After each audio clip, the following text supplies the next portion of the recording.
Hello, welcome to Calls. This is the 2021 Wyndham Championship Initial Research Show. Hopefully your all's weekend went better than mine. I am still recovering.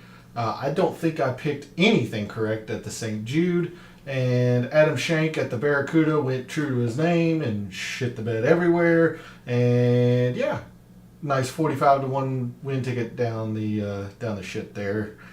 Thanks, Adam Shank. Great.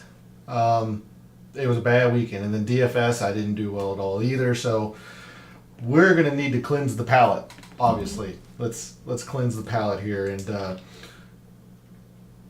hopefully we'll get onto the right track here at the Wyndham. Just a reminder, chat is open. Jump in, make fun of me. I definitely deserve it this week. Let me know how you did, betting or in DFS.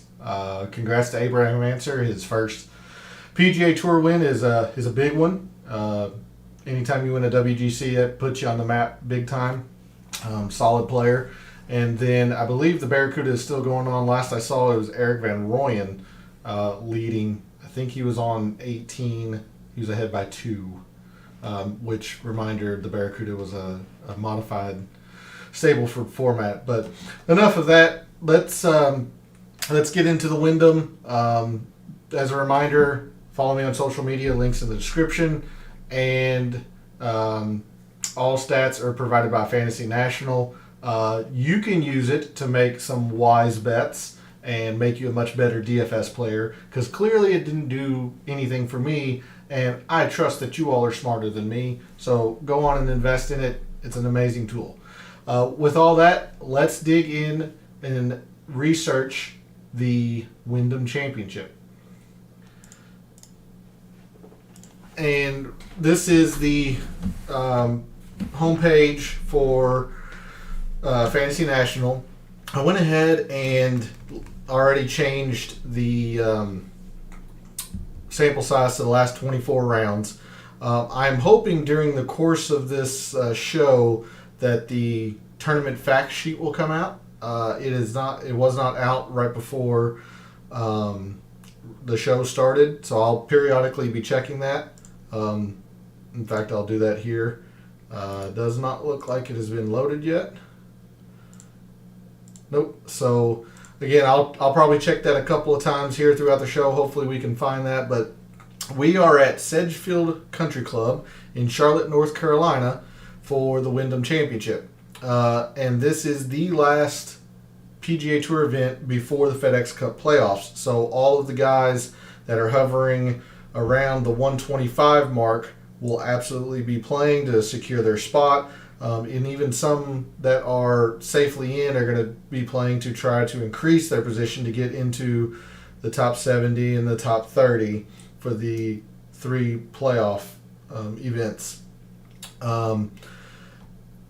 When you take a look here, you'll see a couple of bigger names that are here.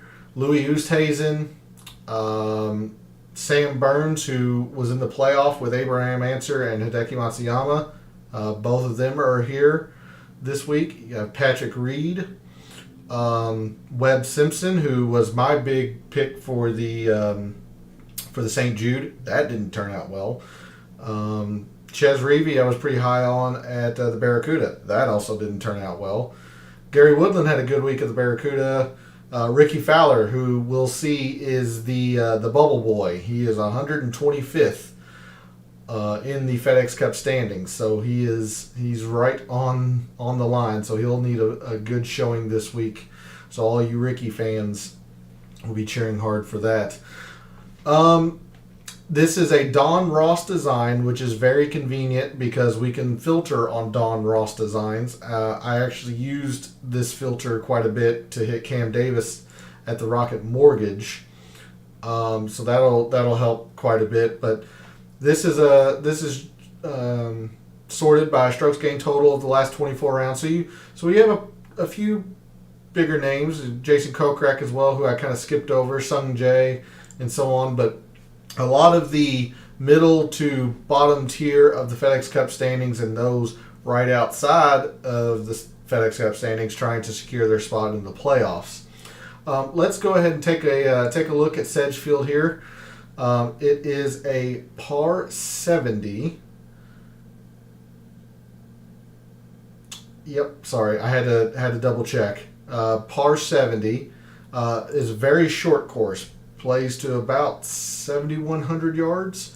Again, I really wish this fact sheet would come out, as that gives you a lot more information on it. But it's a generally easy course.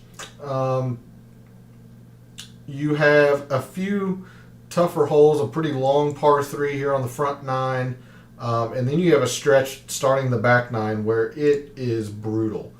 A pretty difficult par 4, a very long par 4, and a very long par 3 to start the back 9.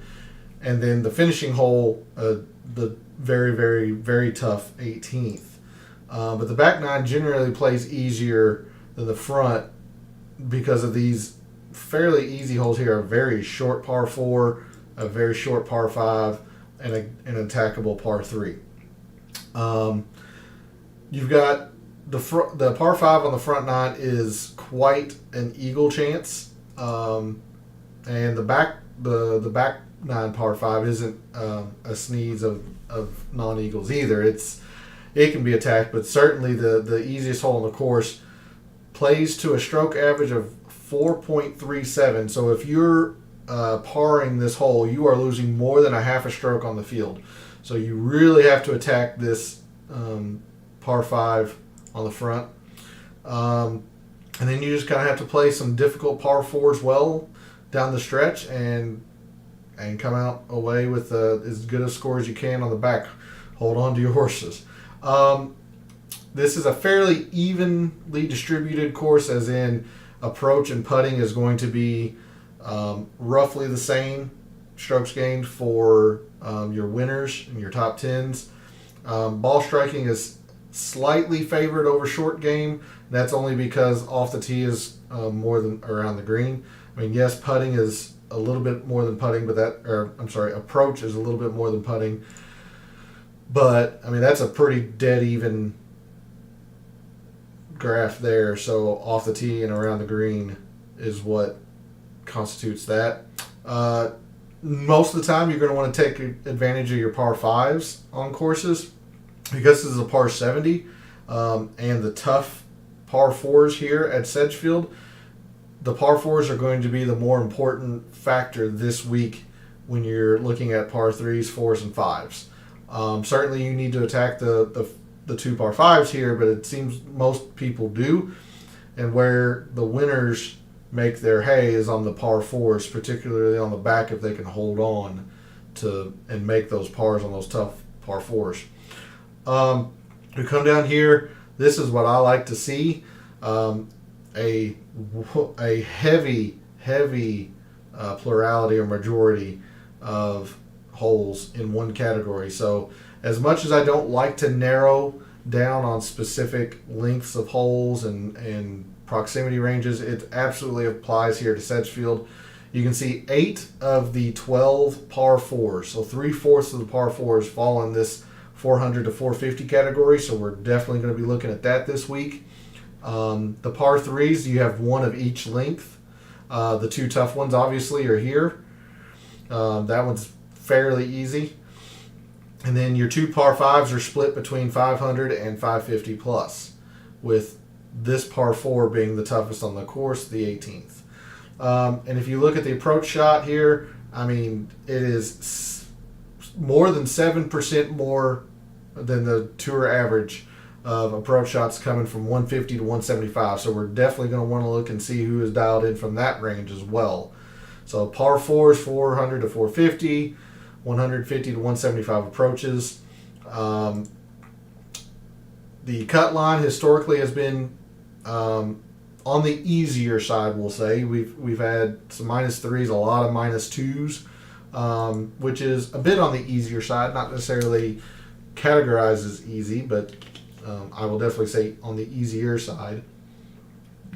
So we'll probably take a look at some easy metrics, maybe not as much as we would say the Rocket Mortgage or the Barracuda or anything to that effect, but maybe look at a few. And that translates here. You've got about 8 50% more birdies than bogeys, and you can tell just you gotta make your pars on the back nine on those tough par fours. You just gotta make your pars.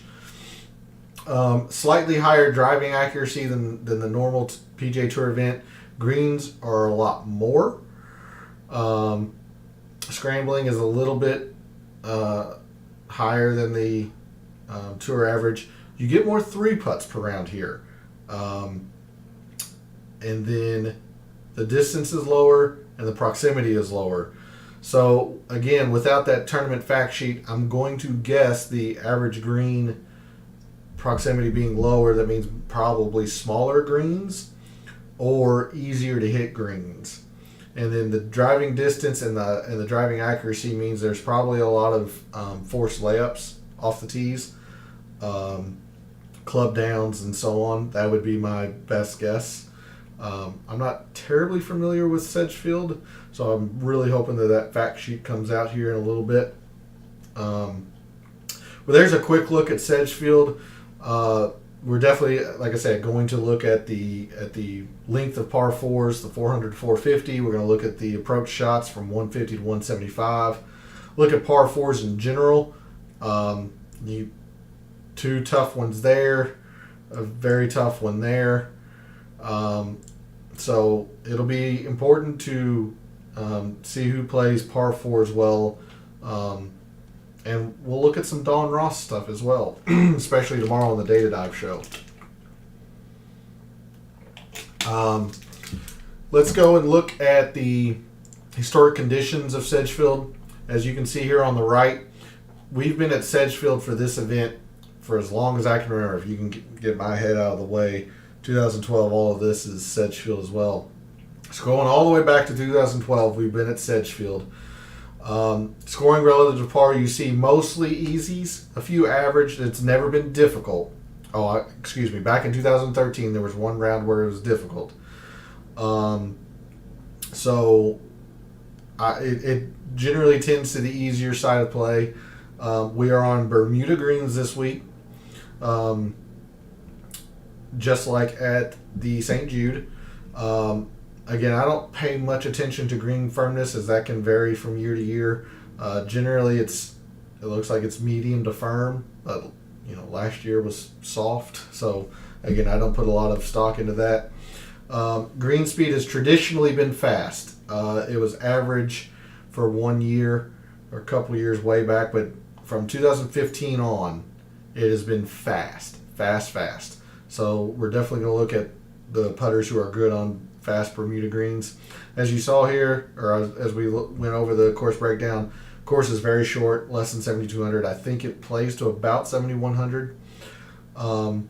Wind, we'll take a look at it on Wednesday right before we submit our lineups for DFS. Again, a Don Ross design. That was the previous conditions for the course.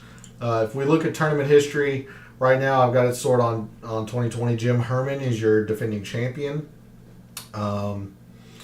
Second place is, I forget who was second last year, but you have Siwoo and Kisner, Redmond, and Webb Simpson, who played very well last year. You can see Webb Simpson really likes this course. I mean, the past 4 years he's had 4 top 5s. Now, I backed him pretty heavily at St. Jude, and well, that didn't work. So, dance with the devil if you want. I'm going to be back on Webb probably this week, which means you should probably avoid him at all costs. So there's 2020 right there. Let's see here who doesn't play this course well. Robert Schreb generally doesn't play well. Nick Watney, 0 for 4. Let's see. JT Poston missed the cut but won in 2019. KH Lee, 0 for 2. Bo Hostler, 0 for 2. Bronson Burgoon, 0 for 4. So, if we go to 2019, Poston won. Simpson was second. Ben On, third. Siwoo was fifth. So, Siwoo has played this course extremely well as well. Minus his 2018 performance, he's had 3 top 5s and 1 in 2016.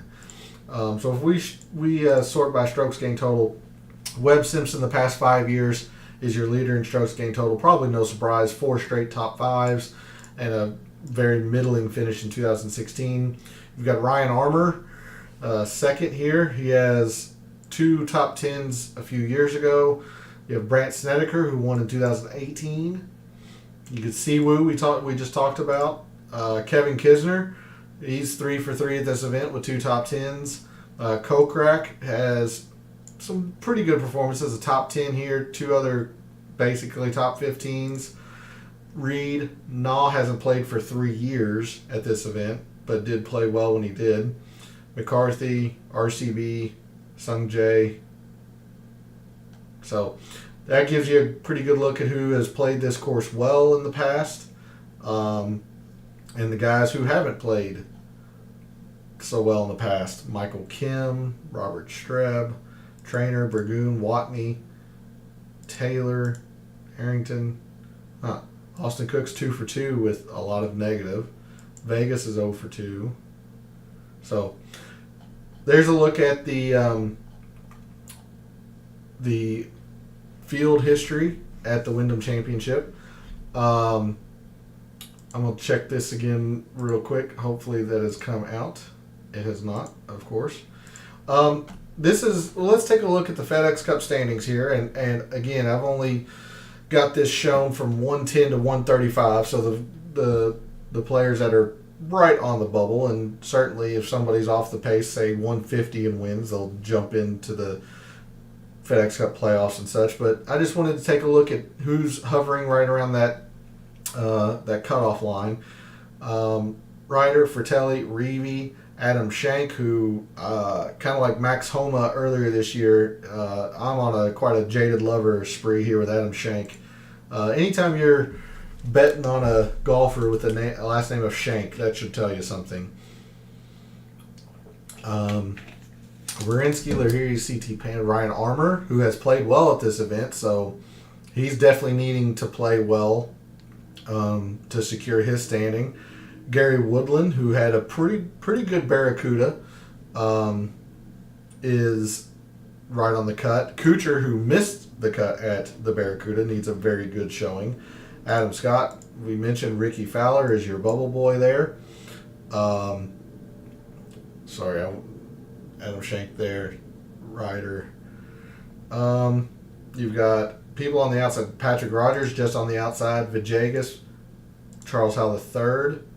Tommy Fleetwood is close, but he's, as of right now, Fleetwood, Rose, and Molinari, all 3 of them are just on the outside looking in. So that'll be interesting to see if that trio can make a move this week. Austin Cook is probably in the top 125 as of now. He had a very good Barracuda, so I'm pretty sure that'll give him the points needed to jump up. Van Rooyen, as I said, last I saw was winning the Barracuda, so he should be jumping up.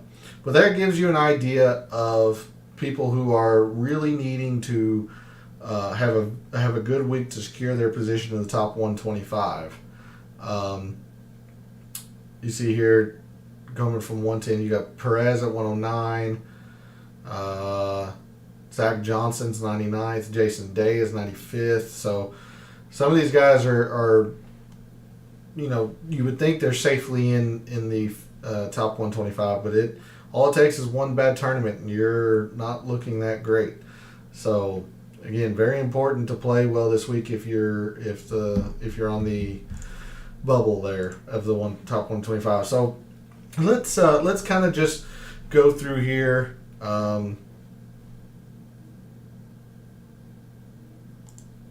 Let's look at some putting. We mentioned we're on Bermuda Greens. For the last 24 rounds on Bermuda, it's Chesson Hadley, who's your number 1. Zach Johnson, Patrick Reed, Brian Harmon, Louis are your top 5, followed by Todd McCarthy, Poston, Sam Burns, and Mackenzie Hughes. If we filter that for fast Bermuda, let's see if that changes for the last 24.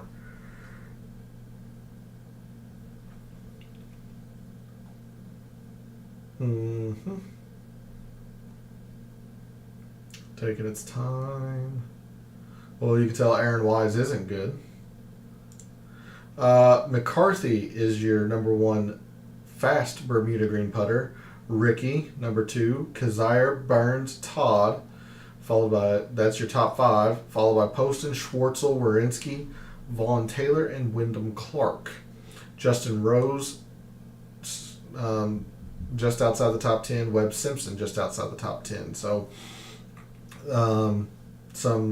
some guys that are on the fence there, or on the bubble, have some pretty good putting numbers on Bermuda. Let's remove that and remove the fast.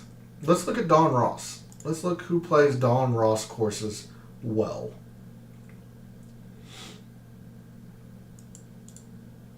Yeah, that. Oh shoot. I couldn't remember exact. So when I used Don Ross to hit Cameron Davis at the Rocket Mortgage, I was at Detroit Golf Club. So I was trying to think of the course that it was, and it slipped my mind. But now that I see it there, it's Detroit Golf Club. So the players who play Don Ross courses the best, the last 24 rounds, you've got Kokrak is number 1. Armour, Sabatini, Webb Simpson, and Zach Johnson are your top 5. And then Kisner, Villegas, Lashley, Herman, and Sungjae Im are your top 10. Rose just outside the top 10. JT Poston, Chris Kirk, Matthew Wolf at 16, Matsuyama at 19. So that's who plays Don Ross courses well. Let's see if there's many Don Ross short courses. So Plainfield and Sedgefield. So not very many. I'm going to lower this to the last 8 or 12. I'll do 12, and we'll see how many guys actually have 12 rounds. Not very many. So let's narrow that down to 8 and see specifically who plays short Don Ross courses well. Webb Simpson, Kevin Na, Snedeker, RCB, and Bubba Watson are your top 5. Bryce Garnett tied for 5th as well. Then you have Ryan Moore, Ryan Armour, Jim Herman, and Patton Kazire are your top 10. Schwartzel, M, CT, Zach Johnson, CT Pan, Patrick Reed, Larkin just outside, Kisner, been on. So I don't know if filtering that far down to the Don Ross and short is going to be the right thing to do, but you definitely want to see who plays Don Ross courses well. I do want to see who hits approaches on Don Ross courses the best. Sometimes, whether you're going to a Pete Dye or Jack Nicklaus or some other designer's course, sometimes the way they set up a course can just suit your eye or not suit your eye. So I do like to see who hits their approaches the best on these specific courses when you have the ability to filter it down. So on the last, let's increase that just a bit. Let's go to last 24 again. Last 24 rounds on Don Ross designs. Hideki Matsuyama is the number 1 strokes gained approach player. And then Justin Rose, Ben On, Ryan Armour, and Zach Johnson are your top 5. Zach Johnson's popping a lot on these models. Ryan Armour is too, but you remember he's had a lot of success here at this course. Rounding out the top 10 on approach on Ross courses is Brim, Kokrak, Heinrich Norlander, Patton Kazire, and Kevin Stadler. Let's dig into this a little bit. We're going to remove the Don Ross filter, and you remember there was a pretty heavy proximity on the course breakdown. So 150 to 175 of the last 24 rounds. Chez Reavie is your number 1 player on strokes gained from that range, from that distance. So Reavie, Henley, Lebiota, Tyler Duncan, and KJ Choi are your top 5 from that distance. And you have CT Pan, Sung Kang, Denny McCarthy, Kevin Streelman, and Doc Redman round out your top 10. Molinari, Kuchar, Matsuyama hovering just outside of it. Snedeker, 19th. So, different sorts of names there, but a little bit of overlap. You have Reeves popped a couple times.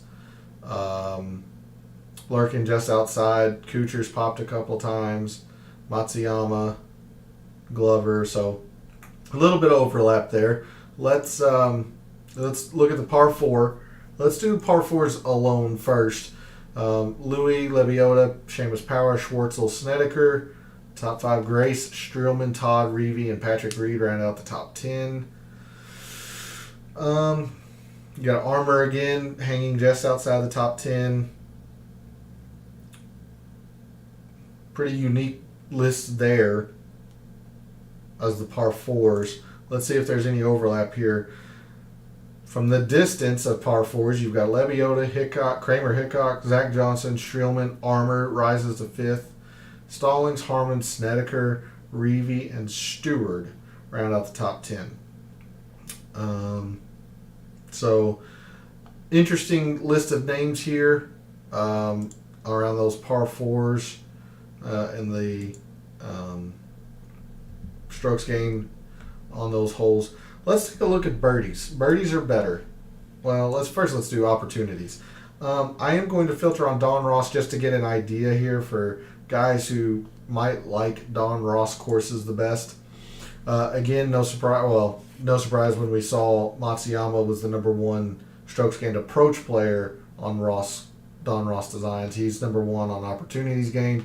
Ryan Moore, Sabatini, Ben On, and Brian Stewart are your top 5 for opportunities on Don Ross courses. And then Matt Wolf, Rose, Every, Brim, and Chesson Hadley round out the top 10. Kokrak just outside, Scott just outside, Webb Simpson at 17, Burns at 18, Reeve 21. And then if we go to birdies or better on Don Ross courses, you've got Matthew Wolff is number 1. Well, he was 6th on opportunities gained, so that kind of makes some sense. Sungjae at number 2, Sepp Straka is 3rd, Ryan Armour again is 4th, and Kokrak rounds out the top 5. Lashley, Simpson, McCarthy, Kisner, and Rose is the rest of your top 10.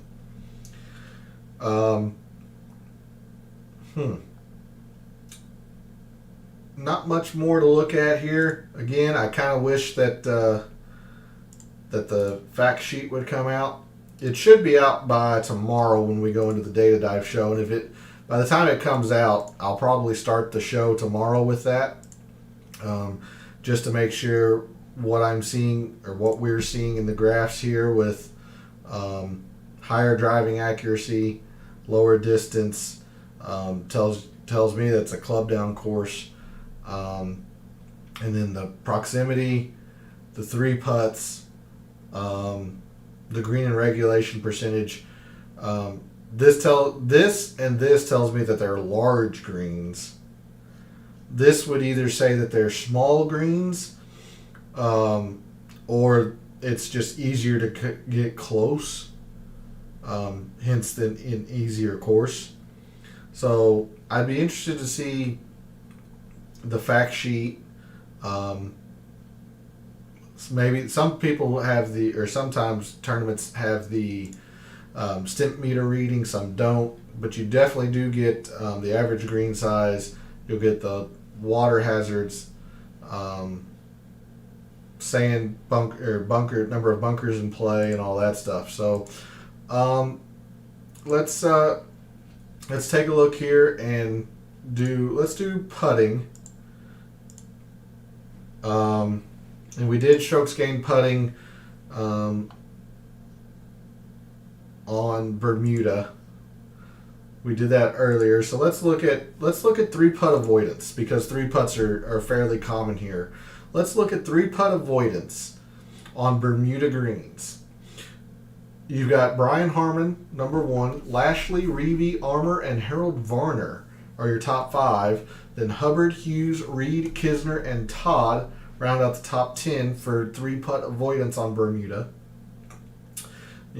McCarthy, Kazire, Burns, Simpson just outside the top 10. Louis lurking at 20. Woodland 22. Kuchar 23. This might be. I'm going to lower this to 8 rounds, and let's look at fast and Bermuda. Just to, I mean, we'll have to narrow the sample size down. This might not be too telling, but it gives you an idea on fast Bermuda Greens. K.H. Lee is your best 3-putt avoidance on fast Bermuda Greens. And then Mark Hubbard, Werenski, Snedeker, and Trainer, followed by Watson, Stallings, Spawn, Piercy, and Charles Schwartzel. Again, I don't know how much that's going to really take effect. I think it's more of, it's either you want to buy into the Bermuda or you want to buy into the fast. I don't know if you want to use both. If you do, then it's going to need to be a really, really small sample size. But on fast greens, we looked at Bermuda. On fast greens, your best 3-putt avoiders are Sebastian Munoz, Piercy, Gay, Lee, and Hostler, followed by Hahn, Nick Taylor, Reevy, Gomez, and Wyndham Clark. Rogers, Hughes, Perez, Reed lurking outside. Fleetwood's there. Kuchar's there. So, we're at just about 30 minutes in. Again, there's not a whole lot more I can go into. I've started to eschew or not show the weather just because it's 4 days out and that can change on the hour. So why don't we end the show with an attempt at a basic stat model. Let's come back here to strokes gained, and let's create a custom stat model. That was Southwind. I need to rename that and say terrible, because that's what it was. Let's rename for Sedgefield. And again, this is one of the reasons why Fantasy National is such an amazing tool. You can save all of these courses that you've made a model for, and save them, and you can rename them and say whether you did well, did awful, all that stuff. So let's just call it Sedgefield. I think that's how you spell that. Yep. Not only did I have a terrible week gambling, I don't know how to spell. We saw that off the tee was somewhat important. Let's do 5% there. I'm always a big believer in iron play, so let's do 20 for that. Around the green, oh shoot. Rattled because of I keep thinking about Adam Schenk and 45-1 and shit in the bed. Around the green, 5%. Putting, I'm only going to put it at 10% because I'm going to add some more filters later on for putting. So I'm just going to keep the overall strokes gained putting at 10%. I definitely want to see opportunities gained. I don't know about birdies are better, but I definitely want to see opportunities gained. I'm going to put that at 10%. It could be argued about 5%. Definitely want to. Think about bogeys. I'm going to put it at 5%. I can definitely see not putting it in because it's an easier course. But I kind of want to see. Well, I don't know. This might come out to put more percentage in the par fours, but because so many par fours are tough, I kind of want to make sure that people can keep the scorecard going. Is the thinking and the reasoning behind that? Greens, fairways are easier to hit. Greens are easier to hit. Scrambling. So definitely want to look at par fours. Put that at not 11, at 10. Definitely want to look at par fours of the length. Normally I keep that lower than the overall strokes gained, but with 75% of the par fours at this length, you definitely want to see who plays par fours better, but you also want to see of that range too. So let's look at proximity and this one was really high as well. I'm going to keep it at 10. I could easily see going to 15. I definitely want to see 3 putt avoidance. We'll put that at 5.